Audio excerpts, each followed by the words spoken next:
લક્ષ્ય ન્યૂઝ, એક નજર, એક લક્ષ્ય. કલોલમાં મોડી સાંજે અફરાતફરી સર્જાઈ.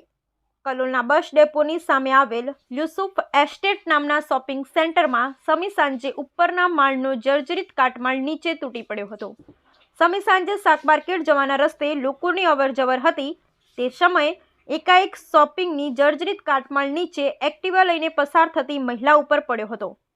પણ આ મહિલાનો આબાદ બચાવ થયો હતો. લોકોની ભારે અવરજવર અને શાક માર્કેટનો જવા આવવાનો રસ્તો હોય એકાએક કાટમાળ તૂટી પડતા દોડધામ મચી હતી, જેને લઈ આસપાસની દુકાનો તેમજ રાહદારીઓમાં ભારે દોડધામ મચવા પામી હતી. હાલમાં પણ કેટલાક કાટમાળ લટકી પડી રહ્યા છે, જે ગમે તે સમય તૂટી પડવાની શક્યતાઓ રહેલી છે. ત્યારે એ સ્થાનિક દુકાનદાર દ્વારા હાલ પૂરતો રસ્તો બંધ કરવામાં આવ્યો હતો. બ્યુરો રિપોર્ટ સંજય નાયક, કલોલ. પલ્લવીબેન ઉમર.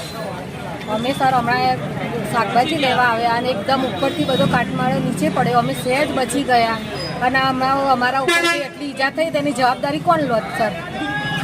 તો અમારા હાથમાં બી થોડું નુકસાન થયું ના, કોઈ એક્ટિવાની બી કેવી હાલત થઈ છે, તો આની બધી ભરપાઈ કોણ આપશે અમને? હવે એ તો અમે બચી ગયા કે ચલો સહેજ બ્રેક ના મારી હોય તો આખો કાટમાળો બધું અમારી ઉપર જ પડે છે.